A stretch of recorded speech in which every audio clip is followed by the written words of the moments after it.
Hi, Candace. Hi, Sara Lynn. How are you? I'm excellent. How are you doing? Doing well, thanks. Thank you so much for joining me this morning. I really appreciate it. Well, it's not morning there, but... You know what? It is absolutely my pleasure, and I basically get to spend my morning surrounded by coffee, so I'm not complaining. I am so jealous. Well, you know, coffee is so popular these days. I know I can't start my day without a cup. What are some of the most popular ways to prepare coffee? Well, you know, there's a huge trend right now. There's so many different brewing methods, and the great part is there's something for everyone. Lately, I've been drinking a ton of Folgers Coffee House blend. It's a medium dark roast, so it's got a nice bold flavor that's sort of reminiscent of what you would find at a coffee house, but a lot less expensive, which I love. In terms of brewing methods, there are so many. Today, we're going to talk about the automatic coffee maker. We've got the pour over, the French press, and then for cold coffees, you also have the iced coffee, and of course, the cold brew, which is so trendy. What's your favorite way to prepare coffee?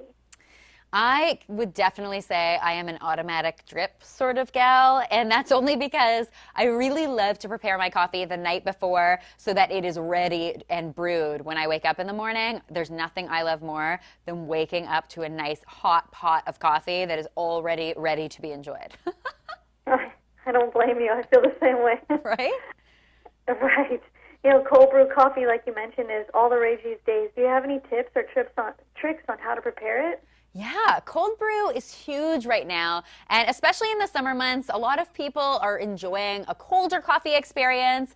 I think cold brew is really simple to make. You'd actually be surprised, and I'm always, amazed at how much a coffee house will charge for cold brew coffee because it's so easy to make at home. So basically, the idea is that you're going to use time instead of heat to brew this coffee. So once you've made your cold brew, you're going to store it in the refrigerator for between 12 and 24 hours. I'm actually making my cold brew with a cold brewer, but you really don't need one. You could totally do this in just a regular pitcher or in a mason jar. It all starts with 1 cup of Folgers Coffee House blend, and to that you're going to add 5 cups of water. I like using cold filtered water. I think that's the best way to get a nice consistent flavor in the coffee.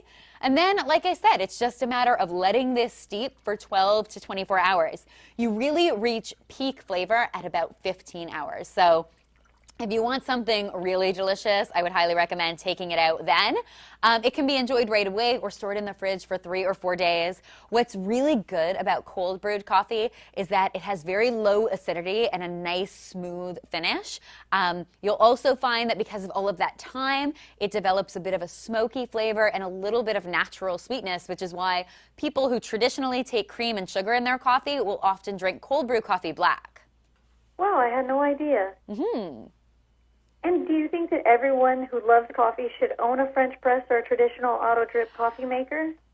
I definitely think that everyone should own a French press and a traditional drip. I use them for 2 different things. So in my house, I use the automatic drip for my day-to-day because it's so easy to make. And again, I can set it ahead of time and then not worry about it.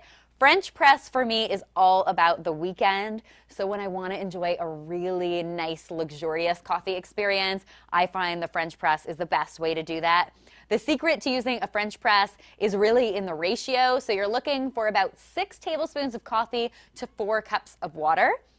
And you don't want your water to be too hot. That's something people often do. They pour really boiling water in their French press or their pour over coffee, and you can end up scorching the grounds that way. So you don't want to do that. You want it to be just under boiling, 195 degrees Fahrenheit if you want to get really scientific about it. And then you pour it in 2 stages. So you start with 2 cups, let that steep or bloom as they call it for maybe a minute or so. Then you pour the rest of your coffee over and let that sit for about 6 minutes. And then when it comes time to plunge your coffee, you end up with something that is really smooth and rich and boldly flavored. And I love drinking my coffee black, but you can totally use some cream and sugar in it, and you'll still be able to taste the coffee. That's what was really great about this blend. And what does the way you brew coffee say about you? I definitely think... I'm afraid. I definitely think for me, the way I brew my coffee says that I am a classic A-type. I like the convenience and the volume of an automatic drip coffee maker. The great part about coffee is that there is something for everyone. If you want to get really adventurous with your coffee, you can add cream, sugar, almond milk, or coconut milk are great alternatives if you're looking for something dairy-free. Or you can get really, really creative. You can add things like simple syrup or flavored syrups. Those I like to make at home. They're really, really easy to prepare. You don't need to go to a fancy coffee house. You can have really amazing coffee right in the comfort of your own home. And if you're like me, never get out of your pajamas. Oh, you know me like a book. And do you have any additional tips or information you'd like to share with us? Listen, if you want to make a really easy sweet syrup for your coffees, I highly recommend doing 1 part water and 1 part sugar. You can simmer that in a small saucepan for between 2 or 3 minutes.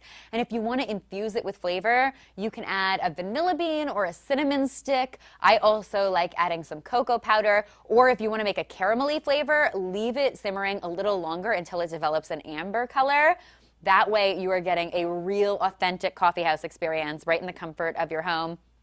If you want any more information on these tips and tricks and all the great brewing methods, I've worked with Folgers to create the Coffee House at Home guide. You can find that at folgerscoffee.com. Awesome. Well, thank you so much, Sara Lynn. I appreciate you taking time out of your busy schedule today. Have a great afternoon. It was an absolute pleasure. Thank you, Candace.